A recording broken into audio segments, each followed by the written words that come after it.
I wanted to take a look at this question. This is question 19 off of the first semester study guide. And this is a question I wanted to take a look at for a couple of reasons.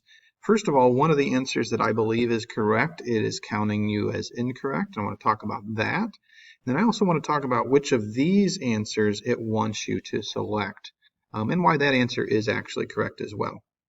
So in this problem, it says, what theorem shows that, I think this is supposed to say triangle TUV is congruent to triangle WVU.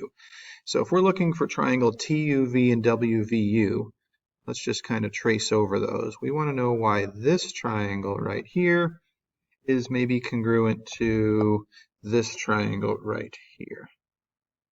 Just trace over those. So let's say, what do we know about those two triangles already? What parts of those do we already know are congruent? Well, some of you might realize that both of these triangles are using segment UV. So we can say that it's congruent to itself by the reflexive property.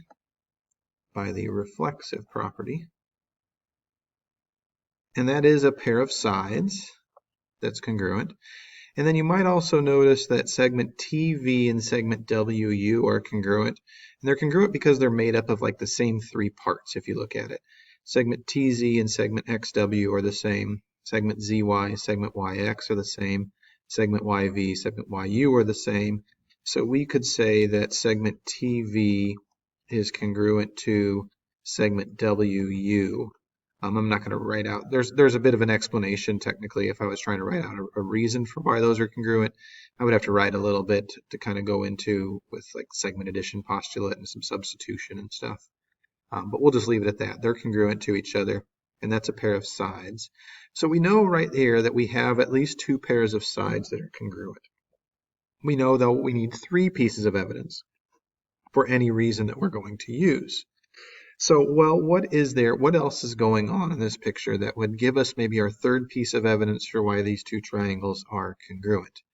And one thing that we can notice is if I look right here at these two angles, they're congruent to each other. And then that tells me that triangle TUY is congruent to triangle WVY by side, angle, side. You can see that they have segment YV congruent to segment YU, and segment YW congruent to segment YT, and then those vertical angles there are the included angles. So these two triangles here are congruent. If I was to maybe shade those in, I'll just kind of shade those in neon color to kind of show I'm talking about these two triangles congruent by side, angle, side. Well, if that's true, then it would also tell us that segment VW, 1, 2, 3, 4, is congruent to segment UT because they're corresponding parts of these two triangles that are congruent. But they're also the third pair of sides for our original triangles that we're trying to prove congruent. So we could say that segment UT is congruent to segment VW, and the reason there would be their corresponding parts of other congruent triangles, so CPCTC would apply. And then that would lead us to being able to say SSS congruence for that statement there. So I can see why some of you are selecting none of the above because SSS doesn't show up there. The problem is it's then marking you wrong for SSS. I don't know why. It is a valid reason for why these are congruent. But there is another one that is up here that works. So I want to talk about that real quick. If I have these two parts congruent, the two pairs of sides that we started with, right? And then I add in something else that I know is true, I would have one of these other reasons. And so that other piece of evidence that I could add to these two would have to do with this triangle right here. I'm looking at triangle YUV, so I'll shade it in. It's this triangle here that I'm looking at.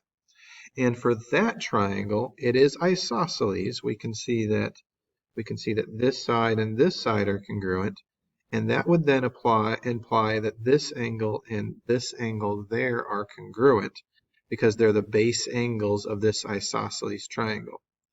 but they're also the included angles between these pairs of sides that we've already named congruent for the two triangles. This angle right here, which is angle VUW, is included between segment UV and segment WU.